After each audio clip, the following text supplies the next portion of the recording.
Thank you very much, 𝓤𝓾𝓷𝓫 and 𝓤𝓷𝓲𝓼 for today's Sunday Pūjā chanting. Back with us this week, we have Brother Ghatikara Loo to share on the part 4 from the Samyutta Nikaya, a look at Garuda, Gandhabba, and Deva. Over to you, Brother Loo. Yeah, thank you very much, Brother Terence, for the kind introduction, and a very good morning, brothers and sisters in the Dhamma. Indeed, I'm very happy, that I'm able to, again, share the Dhamma with you on this wonderful Sunday morning. And of course, also like to wish everyone a very happy Lunar New Year, as we ushered in, the year of the fire horse. And I'd like to wish everyone, good health, happiness, and swift, and smooth progress, on the spiritual path. Okay, before we begin with today's Dhamma discussion, and sharing, let us first of all put our palms together in Anjali and pay our highest and deepest respect to the Buddha, the Blessed One, whom through his great effort and sacrifice, and he has rediscovered the path to liberation, and that has made us possible, for us to practice the true Dhamma. Namo tassa bhagavato arahato samma sambuddhassa. Namo tassa bhagavato arahato samma sambuddhassa. Namo tassa bhagavato arahato samma sambuddhassa. Okay, and a very good morning again, brothers and sisters in the Dhamma. So for the our Dhamma sharing today, I will continue, with where I left off at our last Dhamma discussion. Where I um, delve, into these particular sections in the Samyutta Nikaya, in particular, in relation to uh, this Samyutta Nikaya number 30, in respect of this the Garudas, and also SN 30 and 31 in relation to the Gandhabbas, and as well as the Cloud Devas, respectively, lah. And of course, I also spoke briefly about the Nagas, extracted from Samyutta Nikaya number 29 as well.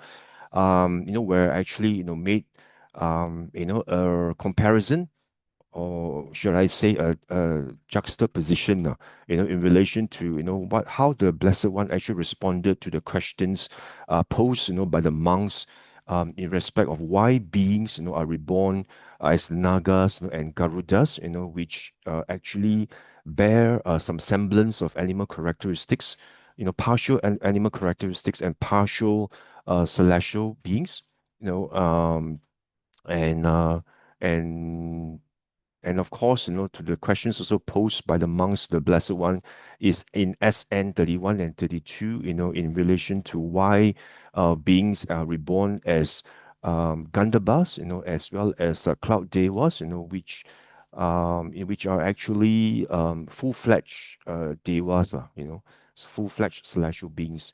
So the way that the Blessed One answered, these two questions, right, basically provides us a very important insight, and also very critical, I would say, insight and understanding as to the importance of sila, importance of observing our virtues and morality, conscientiously, and also assiduously. So, where the Blessed One actually answered, to the questions on why beings are reborn as Nagas and Garudas, and the response is that, where beings in the past, before they are reborn in this as Nagas or Garudas, they actually perform deeds which are wholesome and unwholesome, which means their actions are ambivalent, means ambiguous. Sometimes they perform they observe sila, sometimes they don't. Whereas the response given by the Blessed One to the question on why beings are reborn as Gandhabas, and also Cloud Devas, which are full-fledged celestial beings, and the answer is that these beings in the past actually perform deeds which are wholesome, so that's why if you actually compare these two, why that actually then reflects the importance of sila.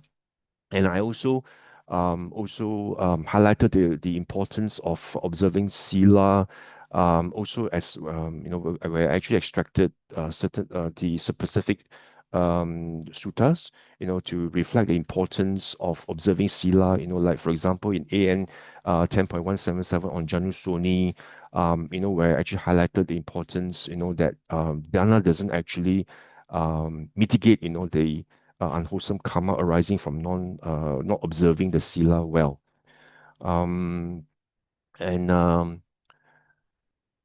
And I think as a recap also, I also actually provided, some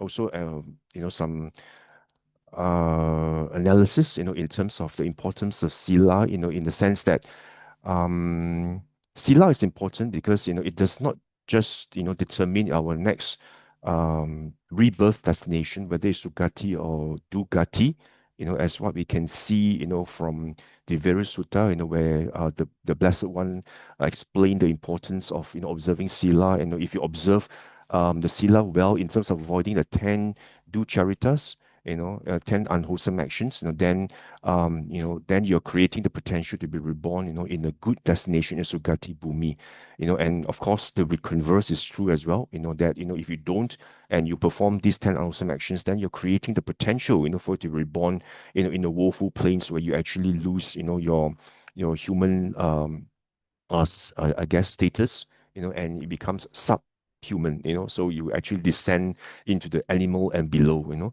So that itself, I also highlighted the importance of sila, but at the same time, I also moved on to explain the importance of sila in respect of meditation. Remember, in the spiritual practice, where I explained that sila is actually the foundation, the building block, before, we can even uh,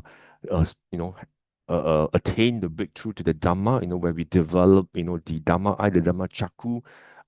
Remember where I mentioned about the step by step, the cultivation, leading, to Yatta Bhuta Yana Dasana, and also, seeing, disenchantment, and this passion. Remember, I mentioned about Nibbida and Viraga, and leading to knowledge on liberation, which is Vimuttiyana. Remember that? Yeah.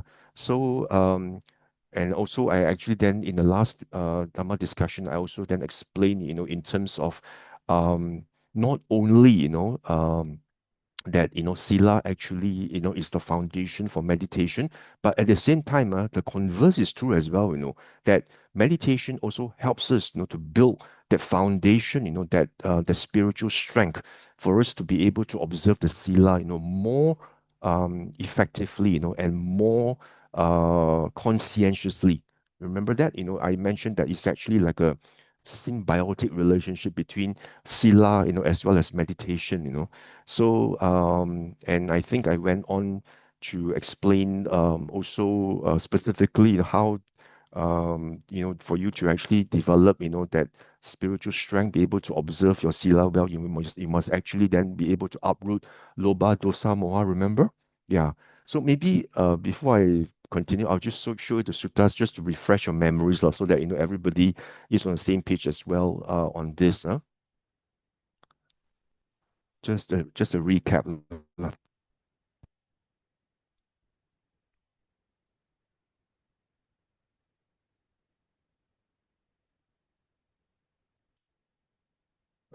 Yep, yep.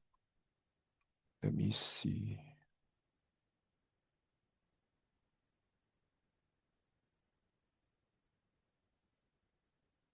Remember, I actually spoke about this sutta from Anguttara Nikaya, book of 11.1, where the Buddha actually explained the importance of observing sila, to Venerable Ananda.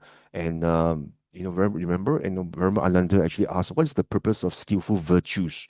Why is it that we need to actually observe our sila well? And the answer given by the Blessed One is so wonderful, it's remarkable.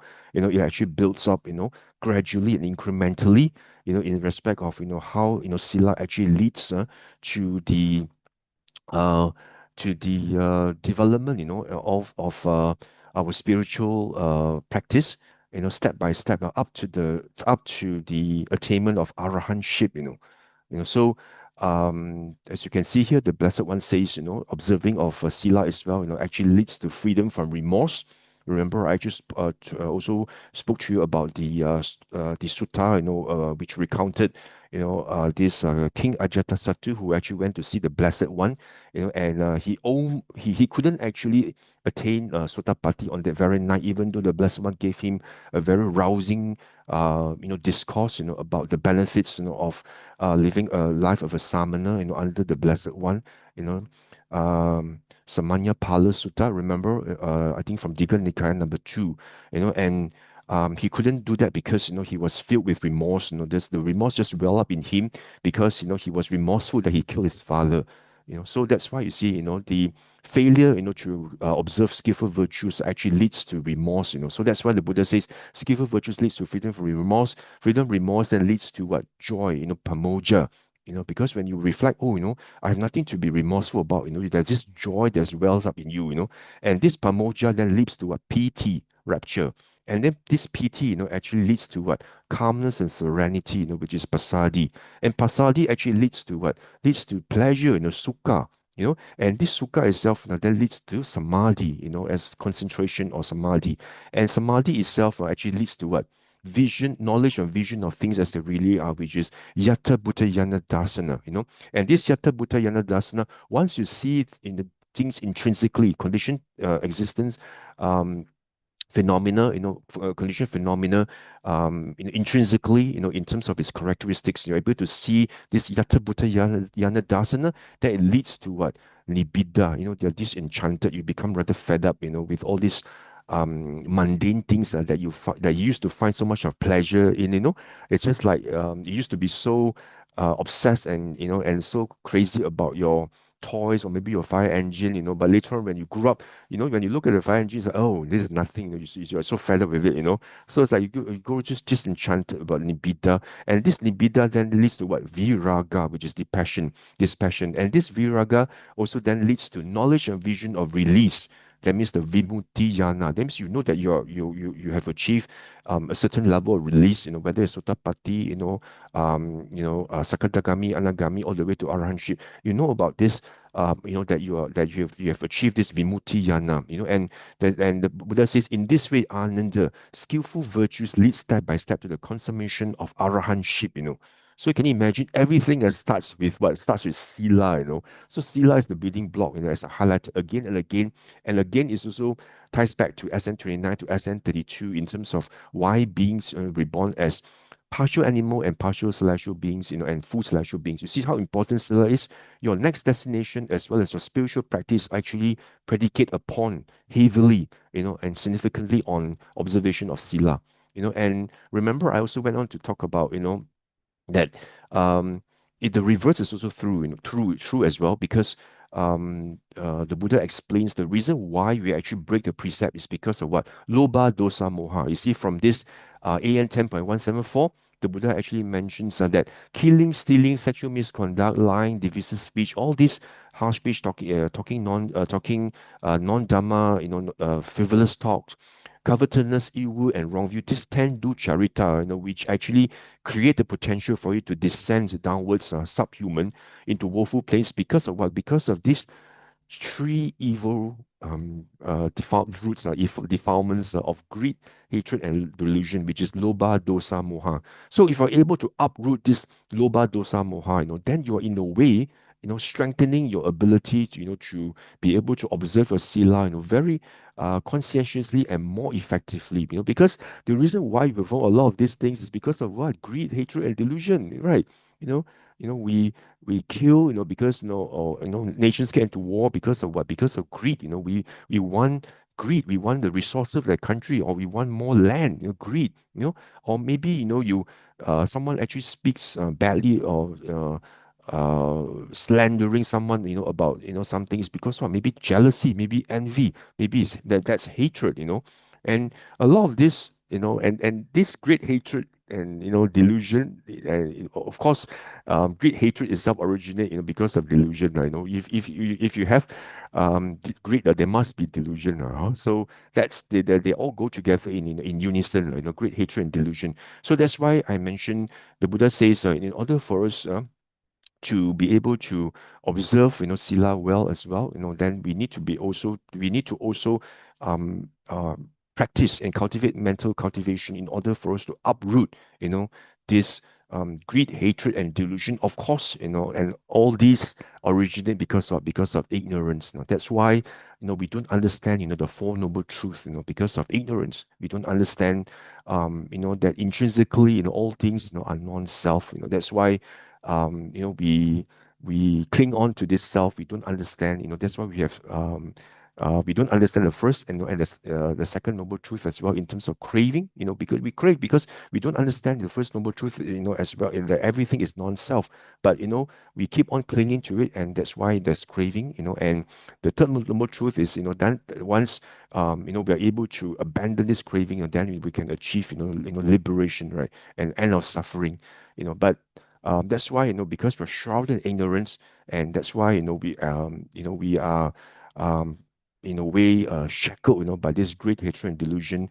That is the cause of why we actually break these precepts, and we're not able to observe our precepts well.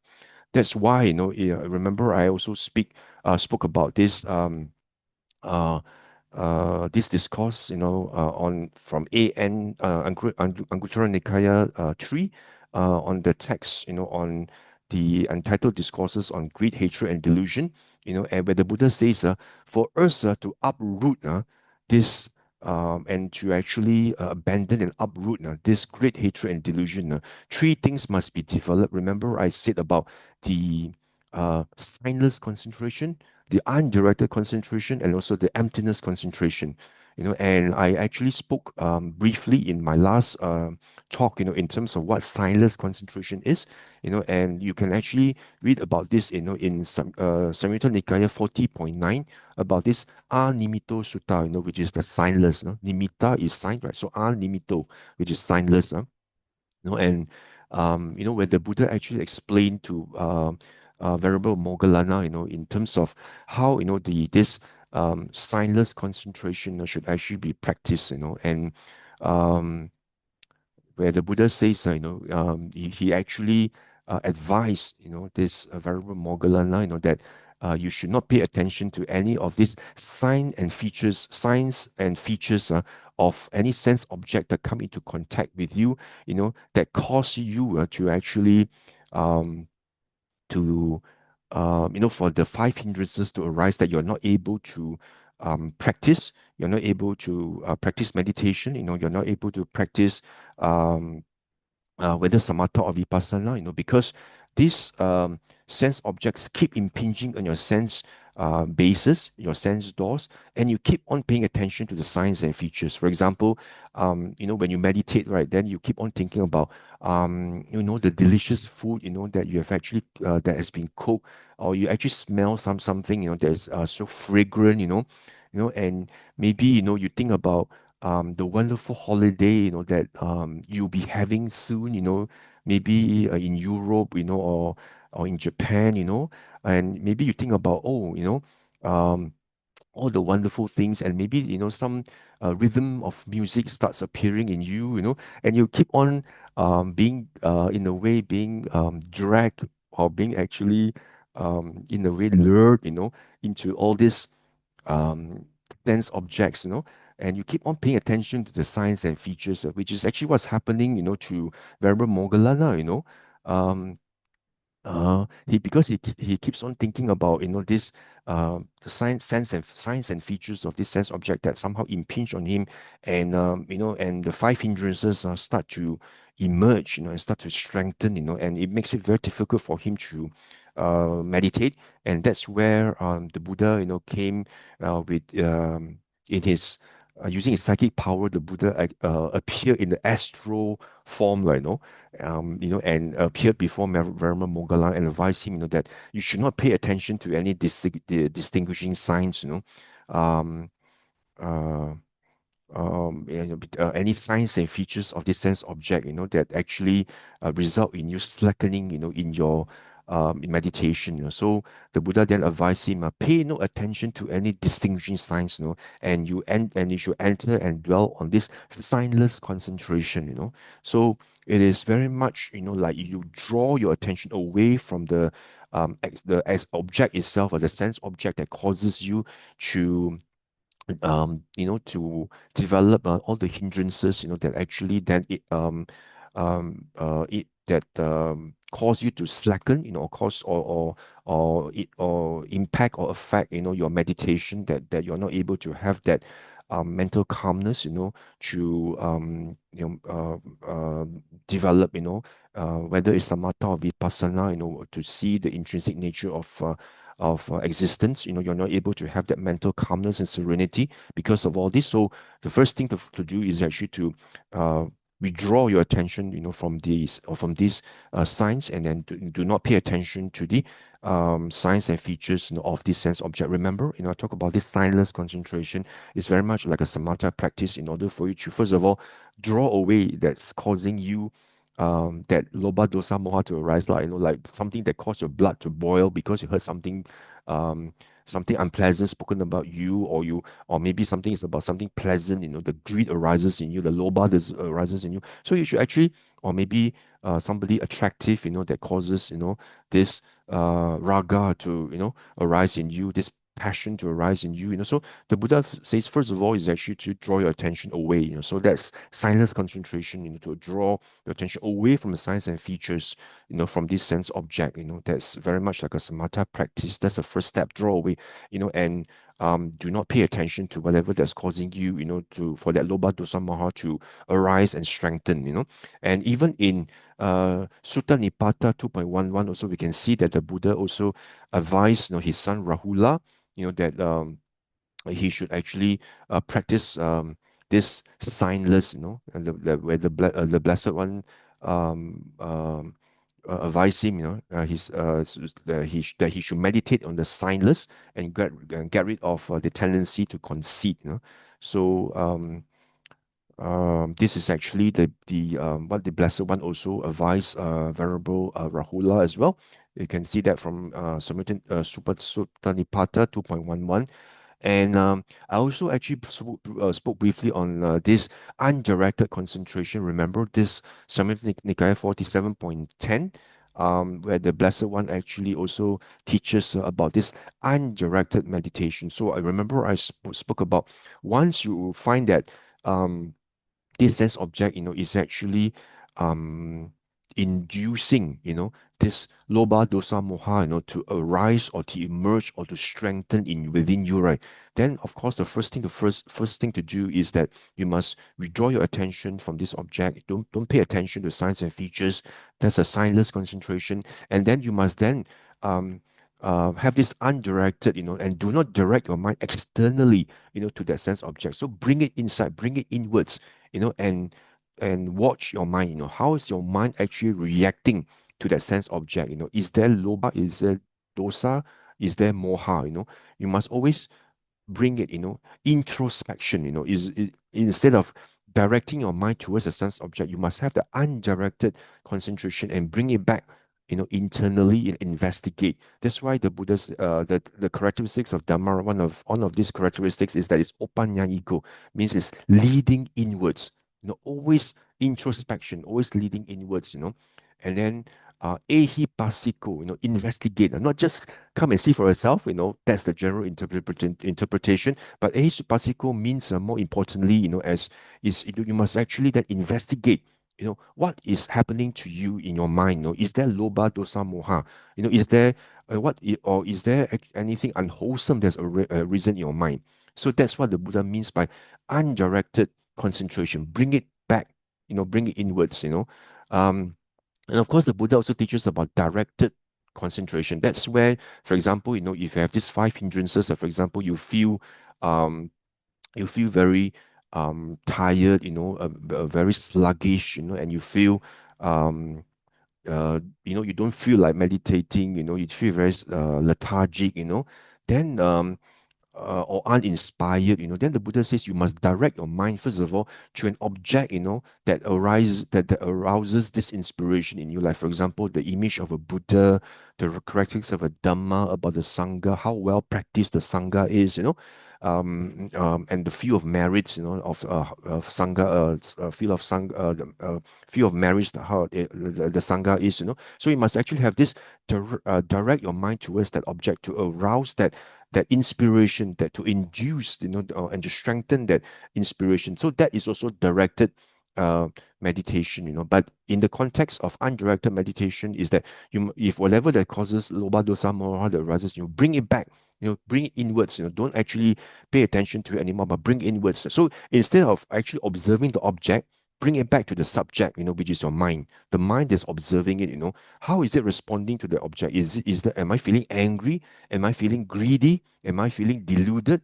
Am I thinking about in the context of I, me, and mine, or he, him, they, So this is also delusion because you're ascribing a self towards, whatever you're interpreting. So that's also loba dosa moha as well. So so that's the signless and the undirected concentration. The Buddha said must be practiced if you want to uproot loba dosa moha. And you see that this signless and this undirected concentration is very much like a samatha practice because you're bringing your attention back inwards so that you are not um feeling agitated, when you are being assailed by all these loba dosa moha, you don't feel very agitated, you don't feel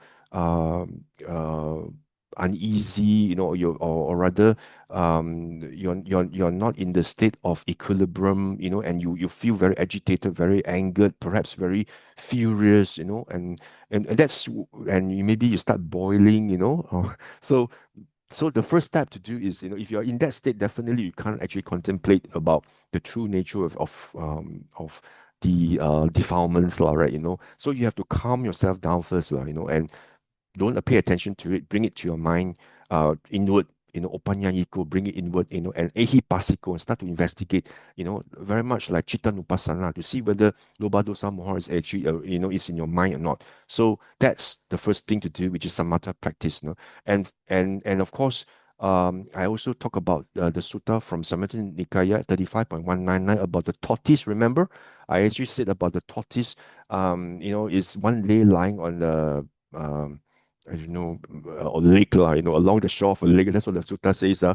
This is similar given by the Blessed One. There's this hard shell tortoise looking for food, along the shore of a lake, and then a jackal was also, foraging for food, and this jackal actually then saw, this tortoise, uh, wandering around the lake, of course, to the jackal, that is food for him, So the moment this tortoise saw the jackal, immediately the tortoise, withdraws the four limbs and the head, into the hard shell, and stays safe within the shell, So very much like what the Buddha explains about this signless as well as undirected concentration. Bring it back to your own domain within your mind, within your internal introspection.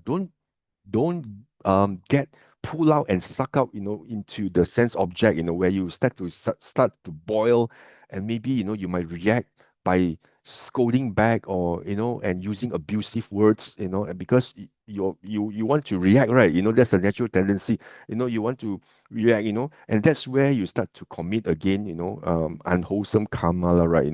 That's when the limbs and the head of the tortoise are already out of the shell, and that's where the jackal will just eat up, and devour, the tortoise. You see, that's what the Buddha means. You must not extend out, must bring it inwards. Because if the tortoise extends out the limbs, that's it, that's the end of the tortoise, right? The jackal will just eat up and devour the the tortoise. So that's why the Buddha says very much like our sense object, our within us, bring it back to the hard shell, like a tortoise, and start to introspect. Because the moment you start to scold, start to have react in a very, very adverse ways, to whatever that comes into contact, whether it's eye or nose or whatever, then the Buddha says, then you have been devoured by Mara, because then the Mara has actually gotten the better of you, because you instead of drawing yourself inwards, to the shell, you have actually extended out of your sense object or the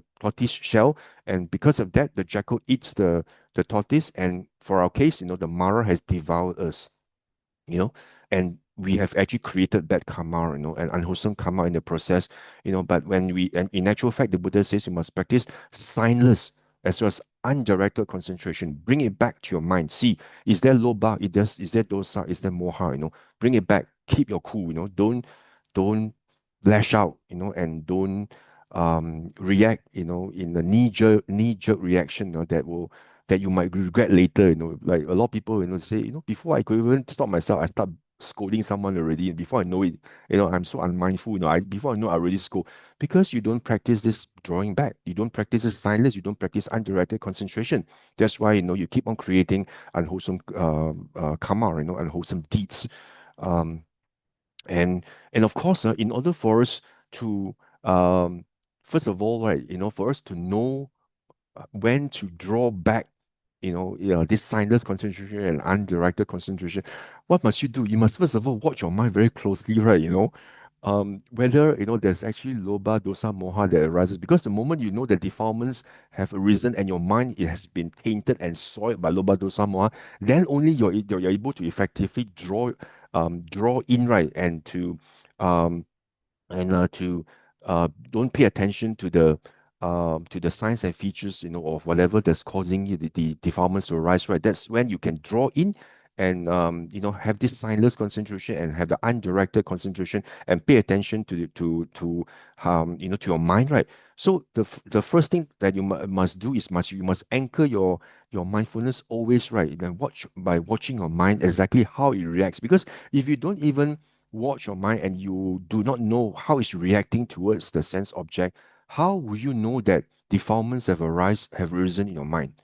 And how do you know that you need to actually then draw back, from outside to inside, and don't pay attention to the signs and features and bring it back to the to the to your mind, right? It's just very much like if the turtle itself doesn't even know that the jackal is there, it's not even watching. How would the tortoise bring the limbs back to the shell? It would be like uh blissfully ignorant of the jackal walking around, right? And then suddenly just get gobbled up, by the jackal, right? So you must the tortoise must also watch first. That's why you must watch your mind, guard your mind. See, is it reacting to how is it reacting to to the sense object? Is it loba, dosa, moha, not right? That's why in AN 3.105 the Buddha actually speaks of this very, very important sutta on the peak of the roof, where the Buddha says, when the mind is unprotected, so when the mind, the bodily actions are unprotected, verbal actions as well as mental actions are unprotected, because the mind, in Dhammapada, verse number 1, the Buddha says what? Everything is mind, right? By mind is all made. So that's why this mind is the forerunner of all things. That's why you must always protect it well, by watching, is there any defilement that arises in you? Then only you're able to guard it, right? If not, if you don't guard it, gone, right? Everything, whatever you say, whatever you speak, or whatever you do, you get into a fight, you scold someone back, that's what um, all these road bullies, or road rage happens, right? You get out from a car, get angry, the other side starts into scolding, into this scolding spree, and everybody gets all heated up. That's where you don't actually watch. First of all, guard your mind. You don't know, because a lot of times you don't even know that we ourselves are angry. A lot of times you don't even know that we ourselves are greedy.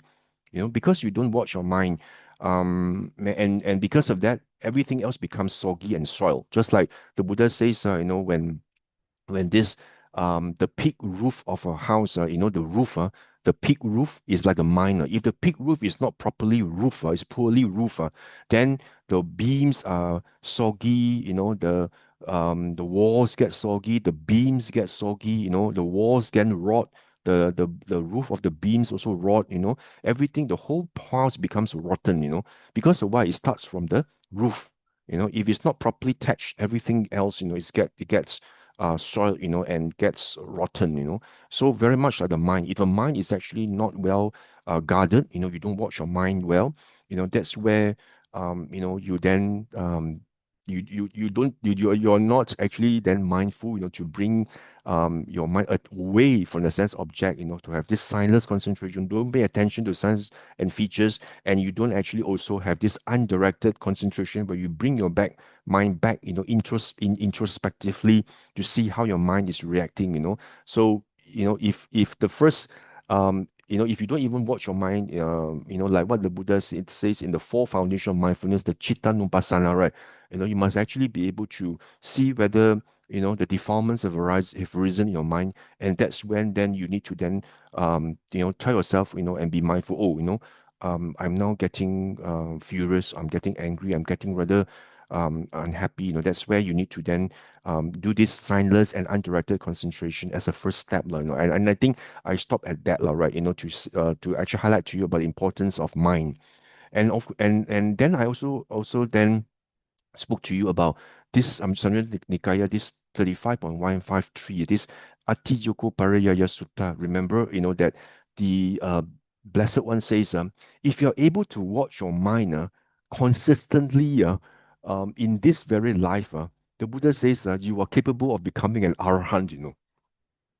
That's how powerful this Chitta Nupassana is watching your mind, whether there's defilement arising or not, because that is the first thing you must do in order for you to draw back, just like just like the tortoise, bring it back into the hard shell, bring it inwards to see how you are responding. If there's loba dosa moha, then you know that okay, defilements have arisen, have been assailed by these defilements, then don't pay attention, signless, undirected, bring it back to your internally, introspectively, and pay attention to your subject, which is your mind, and don't pay attention to the object, that's the first step on samatha practice that will give you that serenity, give you that composure, give you that calmness in order for you to what? To practice emptiness concentration, which is actually the vipassana side of it, right? So watching the mind is very important now, which means you don't even actually have to wait for a meditation retreat, by taking block leave to even go for meditation retreat, and practice, your anapanasati, and also maybe your rising, falling as the primary object, and then open mindfulness, to practice your vipassana, um, as the secondary object, right? Where you then open your mindfulness towards a whole sense, all the six sense objects, six sense doors and six sense objects. You don't even have to do that every day in your day-to-day life. It's so easy, right? You just need to watch your mind. How is it reacting to this sense object? How is it reacting to sense object? Is there defilement? If it is, okay, signless, undirected. That's samatha. Then after that, what do? The Buddha says that you must practice emptiness concentration. Whatever. Remember, three things, right? Signless, undirected, and then emptiness. So you see here, this emptiness concentration is so emptiness meditation is so important. From this Majjhima Nikaya 151, is a very easy to remember sutta 151. Is actually on this purification of arms, where the Blessed One actually um, uh, he actually tells the monks that when you actually go on Pindabat, you must watch your mind very, very closely and very, very carefully, whether loba dosa moha arises in you. When you carry your alms bowl, and receive food from the lay people, do you actually feel greed, when someone gives you the food that you like, or maybe you like nasi lemak and someone gave you nasi lemak, oh, you feel so elated, right? You say, oh, today I got nice food to eat. But when somebody gave you maybe I don't know, maybe bak or something you don't like, right? Then, oh, why this lay person gave me this bak or this glutinous rice? I don't even like this glutinous rice, or give you maybe fish or something that you don't like, or maybe it's too salty, too spicy or something or you don't like, So the Buddha actually tells the monks, when you go on your arms round Pindabat, please, you have to watch your mind very carefully. Any loba dosa moha, arises in you, And if you find that um uh suppose upon checking, a monks know that there was such desire or greed or hatred, delusion, or repulsion arising in their mind, they should make an effort to give up those unskillful qualities. You've read the sutta here, But suppose that upon checking, a monk knows that there was no such loba dosa moha, then they should meditate with rapture and joy, training day and night in skillful qualities. So, which means, what the Buddha says is that if you know that there's loba dosa moha, that arise in your mind, so it's really watching your mind, right? Then the Buddha says you must first of all, of course, you must practice a signless and undirected, and then you must then practice this emptiness in order, for you to give up those unskillful qualities. The word here is to give up, abandon. Because earlier, if it's just samatha, right, like signless and and if it's just undirected, it does not in a way abandon or uproot the defilements, right? It doesn't abandon it. It's just you're just basically like drawing attention away and bring it inwards so that you remain calm. That's samatha, but it doesn't actually abandon the defilements. But the Buddha says if for you to abandon the defilements, you must actually practice this emptiness meditation. And the monks are on the pindabat, they're supposed to watch their mind very carefully, whether defilements arise, and if they do, they must then meditate on emptiness, sunyata, in order for them to give up, to abandon, these defilements. So this is vipassana already because you're abandoning the defilements. So you see, the Buddha, this sutta started off by saying that one late afternoon, Sariputta came out from retreat and went to see the Buddha, right? And the Buddha said to Venerable Sariputta, Sariputta, your faculties are so clear and your complexion is so pure and bright. What kind of meditation are you usually practicing these days? And you see how Venerable Sariputta actually responded. He tells the Blessed One, Bhante, these days I usually practice the meditation on emptiness. You see, even Venerable Sariputta practices this meditation on emptiness, and the Buddha actually responds by saying, good, good, Sariputta, it seems you usually practice the meditation of a great man. For emptiness is the meditation of a great man. You see how how important this emptiness meditation that the Buddha actually praises and extols, this emptiness meditation as a meditation of a great man, and this is the meditation that's practiced by Venerable Sariputta, that results, in this uprooting of all the defilements, and all the way, towards, attaining arahantship, So this emptiness meditation is indeed very important. So then the next question here is, how do you practice the emptiness meditation, right? How do you practice this emptiness meditation, And to get an answer to that, you must actually go to SN, which is Samyutta Nikaya 22.122, this Silavan Sutta, where there is this conversation between Venerable Sariputta and Venerable Mahakotita, and this Venerable Mahakotita actually asked Venerable Sariputta, which things, or what things, or how should a virtuous monk attend to in an appropriate way?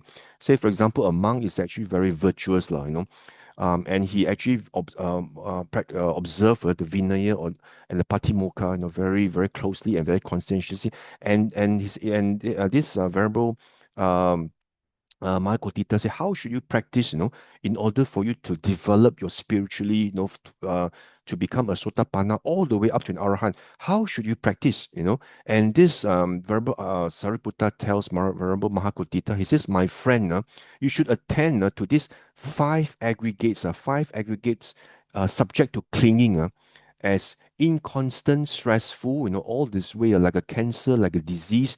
And then towards the end, you see here, it's an emptiness as not self. So for you to actually practice this meditation emptiness, you must actually contemplate these five aggregates are subject to clinging as non-self, as anatta. That is the way for you to practice, in order for you to um, s- progress spiritually from a Sotapanna, all the way. You see, um, the Buddha, this Venerable Sariputta says, it is possible that a virtuous monk attending in an appropriate way to these five aggregates as this non-self, this anicca, dukkha, and anatta, this anatta itself would realize the fruit of stream entry. You see that this Venerable Sariputta says you must actually then contemplate these five aggregates as non-self, because once you realize non-self, you are also able to realize this anicca and dukkha. Because if you understand non-self, and you're able to see this breakthrough into non-self, you know that it's all dependently a reason, like just like an oil lamp, remember, and this Nandaka Sutta, everything is dependent, like a flame, you see the oil lamp is what is dependent upon oil and and the wick and the air, right? That's why the flame is there. and that's why you have light, but if these conditions are not there, then this flame and the light also disappear. So it is not an a permanent unchanging self that is not dependent upon conditions. So if you're able to see non-self, definitely you know that once the conditions are not there, then it's also anicca, as and also impermanent. Because it's also impermanent, then of course that is also unsatisfactory, is dukkha as well. So this Buddha, Sariputta says, for you to become a Sotapanna, you must contemplate these five aggregates as non-self, and that is the way for you to practice emptiness meditation. So you should see this sutta, right, all the way, from stream entry all the way to once returning, which is Sakadagami, and to non-returning to Anagami, and then all the way, to an Arahant. And of course, I say, which thing should an Arahant attend to in appropriate way? So, which means, once you become an Arahant already, then how should you meditate? Then, this Venerable Sariputta says, an Arahant should attend in the same way to these five aggregates as non-self, as empty as non-self. For um uh and he says, although for an arahant there's nothing further to do already, right, and nothing to add to what has been done, still he says that these things that when developed and pursued lead both to a pleasant abiding in the here and now, which is what? Which is jhana, right? Pleasant abiding, and to mindfulness and alertness, which is sati sampajanya. So the arahants, they actually attend to these five aggregates day and night, and because of that, now they are able to actually then remain in this state of jhana, which is pleasant abiding, and also to state of sati sampajanya. So you can see here this meditation to the five aggregates as non-self, is the way to practice this emptiness meditation, and of course, in this SN 22.17, again, the Buddha affirms this by actually telling the monks, form is non-self. What is non-self should be seen as it really is. Feeling, which is non-self, and then of course you have the vijnana, the consciousness, and also the perception and volitional formations, are also non-self. So you can see here, the five aggregates, the five aggregates, the Buddha says they're all non-self and they're all anatta. Starting from the form, feelings, perception, the volitional formations, and the consciousness, which is the vijnana. All these are the five aggregates. The Buddha says these are non-self. And and uh, and this again affirms, what Venerable Sariputta says in the earlier sutta, that these are non-self. So the Buddha says that you must actually practice and uh, to see these five aggregates as non-self, and the Buddha says, seeing thus, he understands as there's no more for this state of being. You don't come back again, because you know that if these five aggregates are non-self, right, then intrinsically, you have actually be able to realize that all conditioned phenomena is non-self, and because of that, you are able to let go. You're able to then eradicate and uproot this craving completely, and that's where you are then able to then attain this nibbana, or parinibbana, and then you're able to then know for yourself there's no more state for becoming, or for the state of being. So you have attained this the end to samsara, So you see here, the non-self itself is so realization of the non-self of the five aggregates is important for you to actually practice this emptiness concentration or emptiness meditation, right? And um, and the next question then you may ask, right, or the next question that might arise is, how do you then practice this five contemplation of these five aggregates as non-self? How do you practice that? I mean, theoretically, you tell me, okay, fine, that's how you practice, but how do you practice this contemplation of non-self in respect of these five aggregates in order for you to realize emptiness?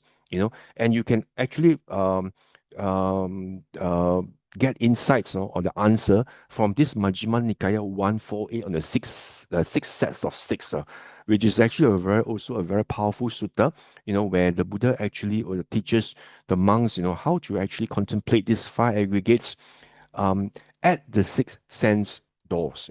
That's why you actually have the six sets of six.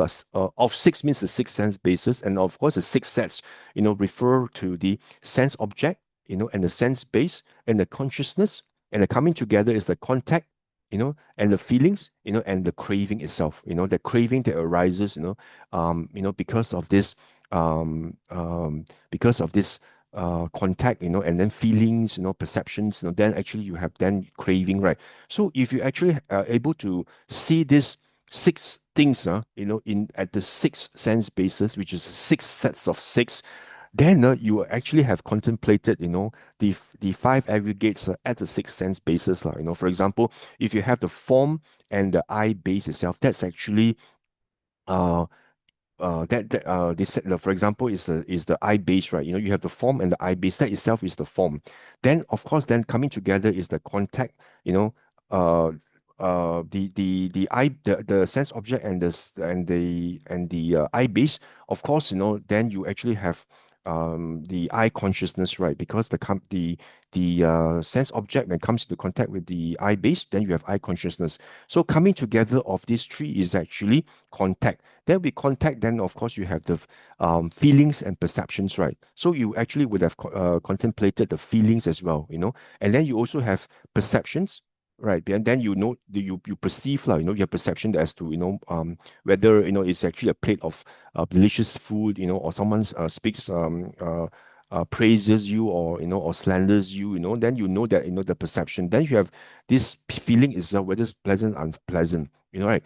Then after that, you then have either craving or you have aversion, so then also you have this volitional formation, that in terms of how whether you feel angry or you feel greedy, so you also then contemplate about this volitional formation as well. So if you actually contemplate these six things, coming from, for example, the I base, the sense object, the form, the I base, and then you actually have the form. Then you have consciousness, right?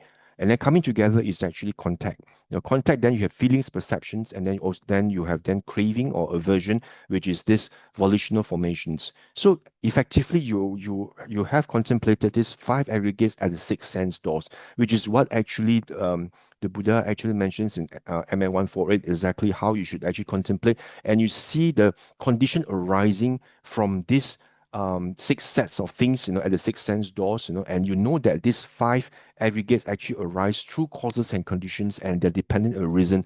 That's where you see that this defilement, whether it is craving, whether it's aversion, whether it's anger or hatred, is actually dependently arisen, and therefore it's actually non-self, and that's what is emptiness, and nothing to actually then for you to cling to, nothing to grasp at, So this exactly what the six sets of six actually means, and in Samyutta Nikaya 35.55, again, the Buddha, reiterates this to the monks, and monks actually ask the Blessed One, how should one know? How should one see for the fetters to be uprooted? Fetters means all those things that shackles you, like the 10 fetters, remember? The Sakaya Ditti, the doubt, the Silabhata Paramasa, then the hatred and the greed, then the desire, to be reborn in form and formless world, remember, and then the conceit, restlessness, and ignorance, remember the 10 fetters? Yeah. So uprooting these 10 fetters, how should uproot? The Buddha says, how should one know and see? And the Buddha says, Bhikkhu, when one knows and sees the I as non-self, the fetters are uprooted.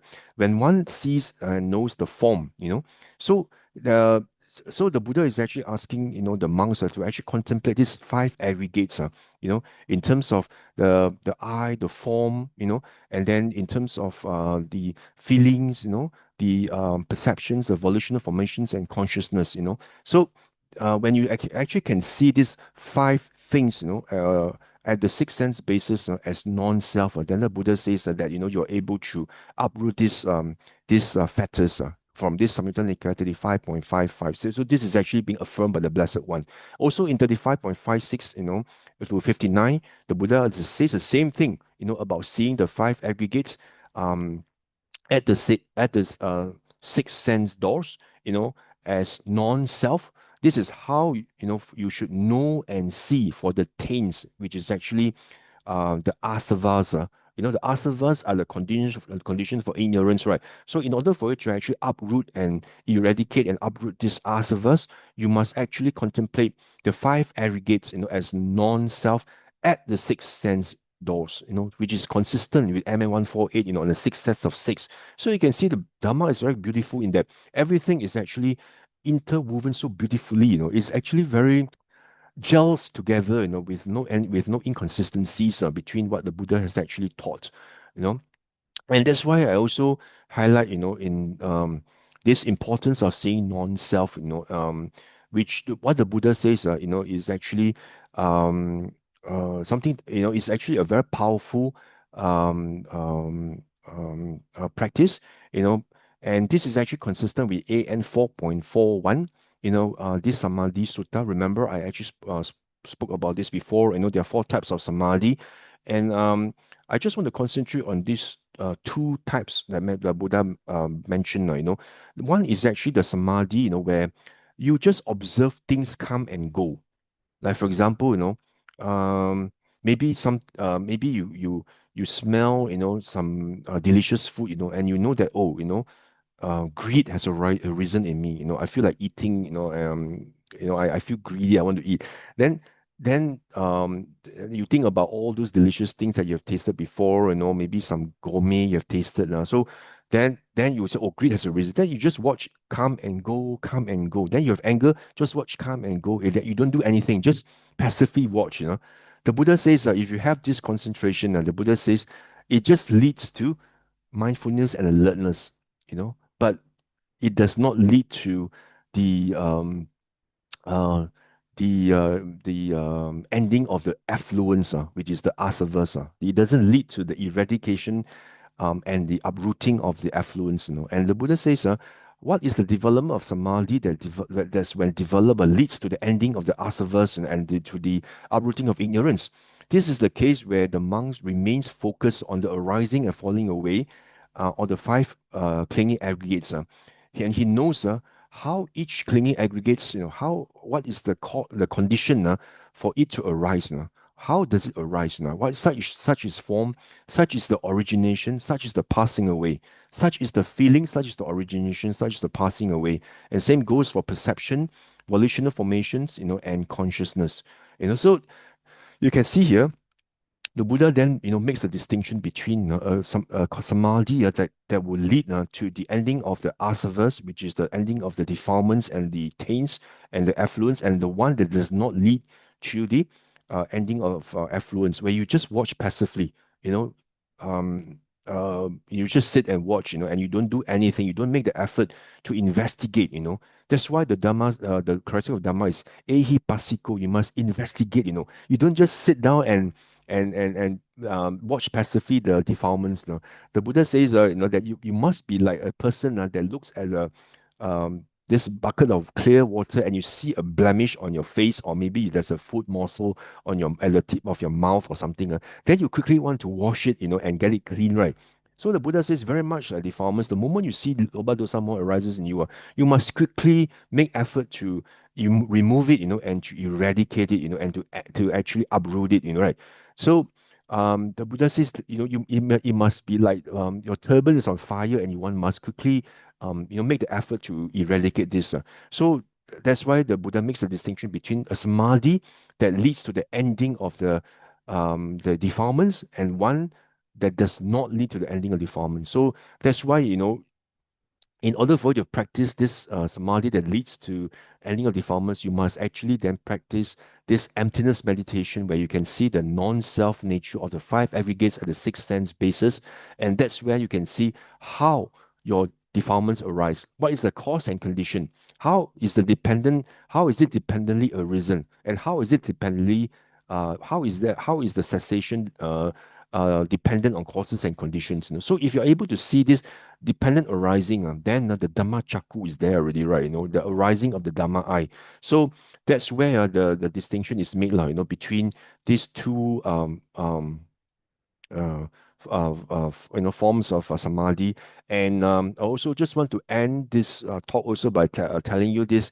AN Book of 1, if you go to this verse 575 and 615 on this Kaya Sati, of course, in this sutta, right, this in Sutta Central, they have actually translated kaya as body. But if you attended the workshop by Bhante Agachita, right, then you know that this kaya here refers not to the body but to the mind, right? Um, it is actually observing or watching how your mind reacts, through the sense object, and how how it reacts, whether there's actually loba dosa moha that arises in your mind. So kaya in different contexts means different things. So kaya can mean body, but in certain contexts, it can mean other things, and here, is kaya gata sati, is where you are mindful of how your mind reacts to the sixth sense objects, and whether defilements arise in you, so if you're able to just watch your mind, and see whether defilements arise, and do this signless concentration, undirected concentration, and emptiness concentration by observing the five aggregates as non-self through the six sense doors, to see how they are causally and dependently arisen, and thereby realizing non-self. Then the Buddha says that you you see, the Buddha says, if you're able to do this, it leads to realization of fruit of stream entry, once return, non-return, and arahantship, which is perfection, And of course, the Blessed One also gave a lot of wonderful benefits, if you practice this watching of your mind, just like the tortoise watching, whether the jackal is there or not, lah. If you don't even know the jackal is there, then gone, lah, right? Sure gonna eaten up, lah, So you must also watch your mind, is there defilement? Then you must quickly withdraw yourself, from this signs and features, bring it back to your mind, and then contemplate on emptiness. So samatha and vipassana together.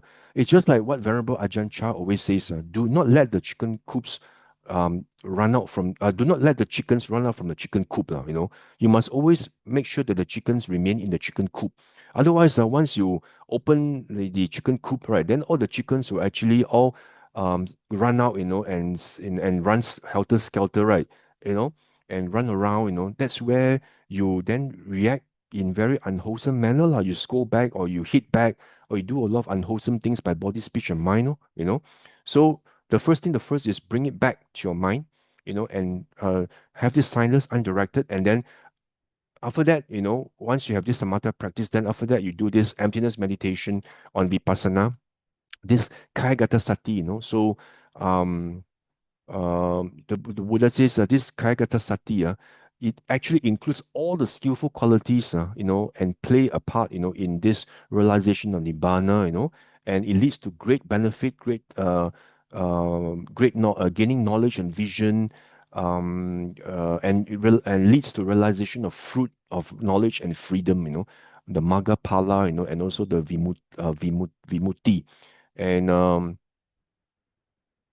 you see, well, there's one thing, when practice, unskillful qualities do not arise. And if they've arisen, they're given up. So, what is this one thing? This Kayagata Sati, watching your mind and how it reacts to the sense object, Um, the unskillful things do not arise. Then, and also once you practice this, skillful qualities arise, and once they've arisen, they increase and grow.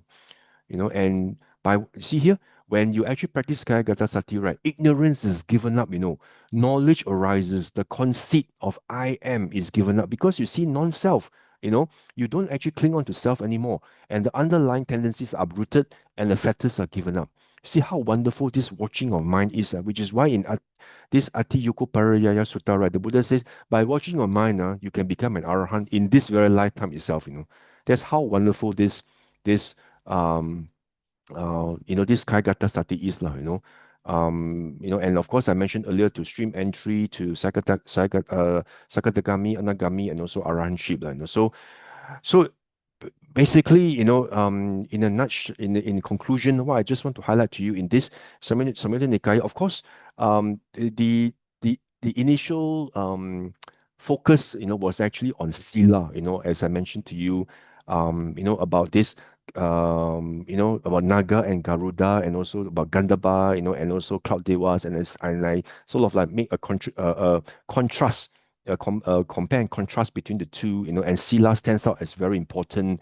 And then I also went on to talk about, Sila, determines your next rebirth destination, and also Sila is the building block towards meditation, But more importantly is how do you then perfect your ability, to be able to observe your Sila well? Because, Arahants, right, they have perfect Sila, right? They don't actually break any of the precepts, They are perfect in their virtues. Why? Because they have uprooted all the loba dosa moha, So if you want to actually be able to observe your sila well, then you must cultivate your mind, And how do you cultivate your mind? The Buddha says to uproot loba dosa moha, in order for you to, and increase or strengthen your ability to observe sila, you must uproot loba dosa moha. And how do you do that? The Buddha says three things: signless, non-directed concentration and emptiness concentration. So I've really given you the whole picture, in terms of how, it should be practiced, so that sila is preserved, in a worldly perspective as to how, you should then perfect it in order observe your sila well, for your next rebirth destination. But more importantly, to cultivate your mind in order for you to strengthen your ability to perfect your sila by uprooting this loba dosa moha, in terms of, looking at these three, um, signless, undirected, as well as emptiness concentration. Yeah, that's all I have to share with you today. Thank you.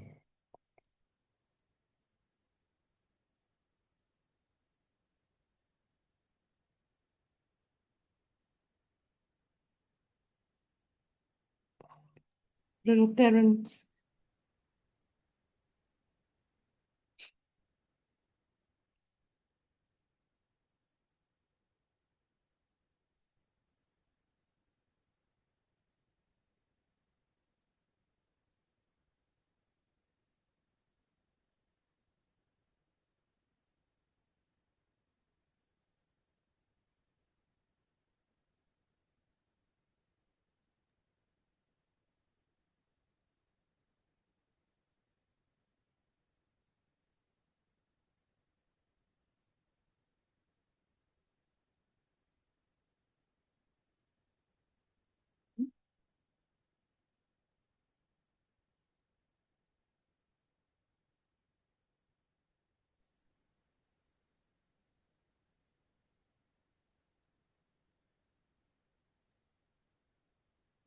Thank you, Brother Loo, for today's sharing.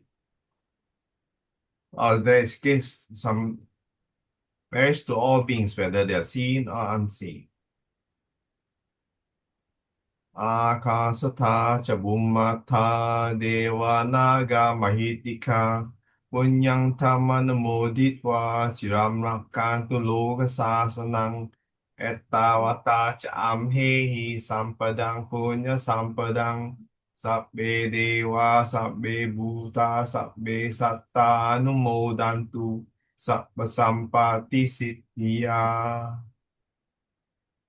Idang me nyati nang hotu sukita hontu nyatayo. Idang me nyati nang hotu sukita hontu nyatayo. Idang me nyati nang hotu sukita hontu nyatayo. And aspirations. Imina punya kammena mame bala samagamo satang samagamo hotu yavani bana pattiya. Sadhu, sadhu, sadhu. Thank you everyone for watching. For other videos, please visit the links below. Bye bye for now. See you all again next week.